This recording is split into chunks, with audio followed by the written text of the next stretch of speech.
Hi Winederlusters, and today we're heading off to Veneto in Italy. Welcome to the Winederlust podcast. My name's Jeanene, and my real passion is travel, and my bucket list is to visit every wine region in the world. In this series, we are heading off from Australia and heading to Bella Italia. I'm speaking to wine experts living in Italy, and we'll share my travel tips on visiting wine regions. So pour yourself a glass and let's go exploring. The Veneto region is up north. It encompasses the towns of Verona and Venice. In today's episode, it's just going to be me telling you about some of our highlights and our wine experiences. I'm going to be covering off Verona, Venice, and the Prosecco Hills. So let's start with Verona. This was a very quick visit for us. We squeezed it into our itinerary because the opera was on, and my friend Susie was a huge fan. We were able to book tickets in about February for the concert kicking off in June. It was an amazing experience walking into a huge coliseum. Thousands of people, we were all dressed up. Some tips though, if you go. One, there is massive queues of security to get in. You're not allowed to take drink bottles, which I found really sort of annoying when it was really, really hot weather and then you had to line up for drinks inside. Verona is a gorgeous city. The streets look like marble. It's not marble, but it was just very beautifully laid out. The main shopping district, this paved area in the middle of town, was this beautifully sophisticated. It was very clean. It was just a really beautiful city centre. Of course, like everyone else, you want to head to the Romeo and Juliet balcony and the house. And you even have the opportunity to rub Juliet's boob and bring you good luck in love. So our wine highlights there. As you may have heard Cynthia Chaplin talk about in an earlier episode, the Antica di Bodega del Vino restaurant in Verona has been there for hundreds of years. It's got a huge, thick wine list to choose from. The food was fantastic. The service was great. It was like stepping back into a nice historical venue. I had a really lovely time there. This town is surrounded by wine regions. I didn't have a lot of time, so I booked in a half-day bicycle tour to take me out to Amarone. We only visited the one winery. It set off about 8:39 a.m. in the morning and we were back around 1 p.m. The winery it did take us to was spectacular. It had those amphora made out of clay and also ceramic tanks. Amarone is a really interesting wine. The grapes are put into crates for a couple of months and they become like dehydrated. They then have these grapes separate to other grapes that they take off and ferment straight away, and then they blend them and it gives the wine a really rich flavour.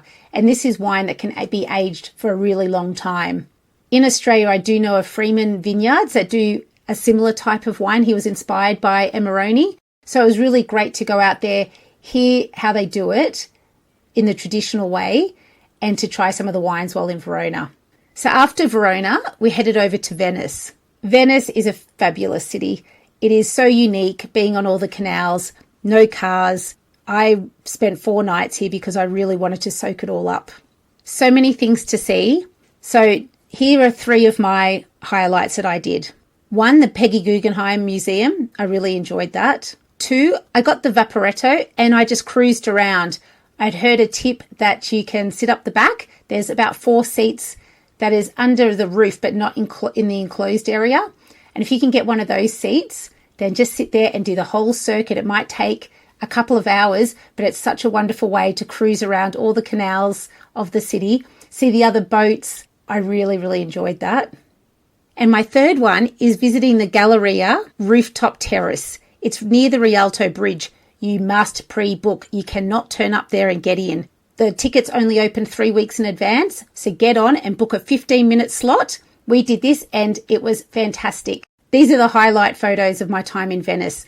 Up on the rooftop over all the other buildings, it was fantastic. And the Galleria shopping centre is pretty nice to walk through and check out some of the beautiful wares inside.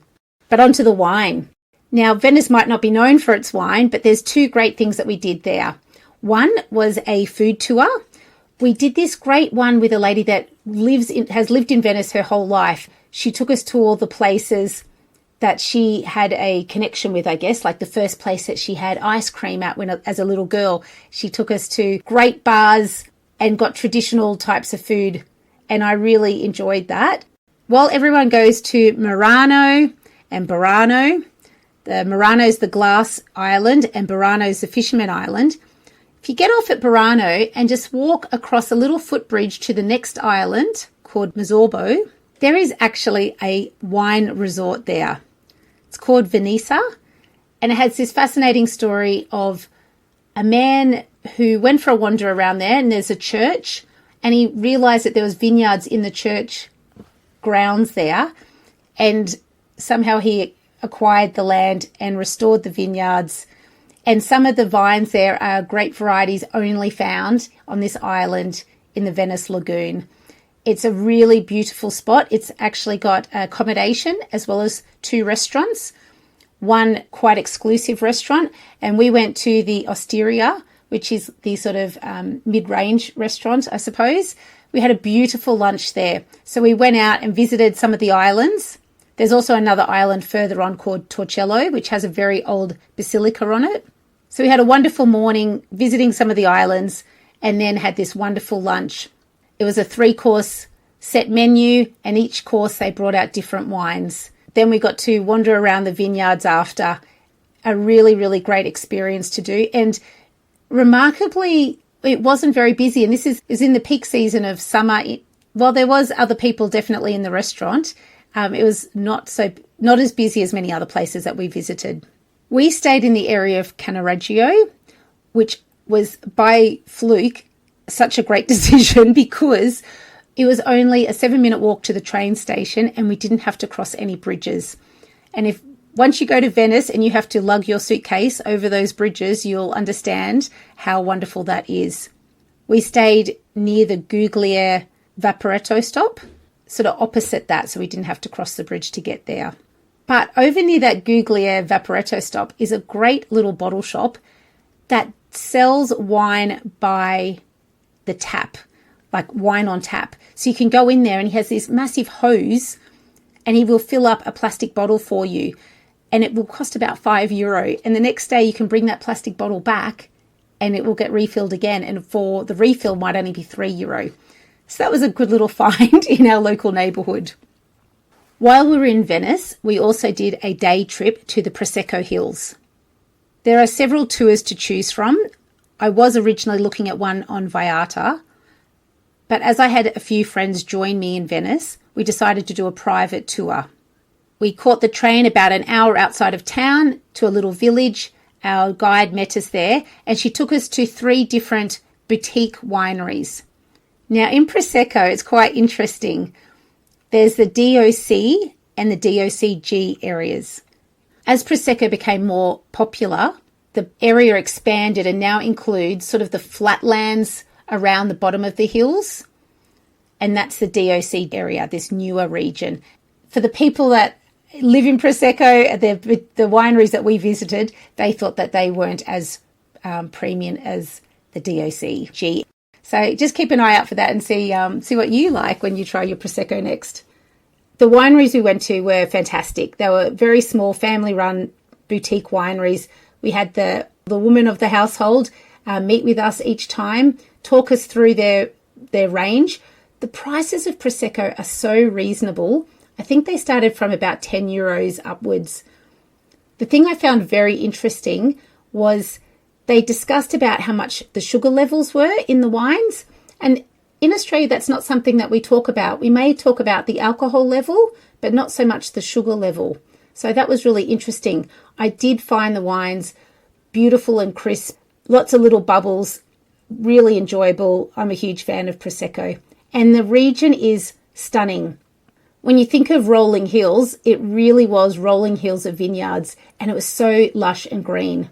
Mind you, this was in June, so in the height of summer, not long before, I guess, harvest starts in October, but it was just so beautiful. We also asked to go past the infamous vending machine. Our guide was not too impressed with our decision to be so touristy, but it was a really fun thing to do, and we bought some little souvenir cups. But we had a really wonderful day in the Prosecco Hills. And if you have time up your sleeve, I definitely recommend going. So they're my highlights in the Veneto region. There is tons of things to do in both Verona and Venice that I have not touched on. And I'm sure that you'll be able to pad out your itinerary. But I hope if you're planning to go that these will help you out. Until next time, happy wine travels. Thank you so much for listening. You can subscribe now to get each episode as they drop. You can also check out this podcast on YouTube and see pictures of the region and the people I've spoken to. Go to winedelust.com.au, that's winedelust.com.au for everything discussed today. You can also subscribe to my newsletter to hear all about my upcoming events and other news. Till next time, happy wine travels.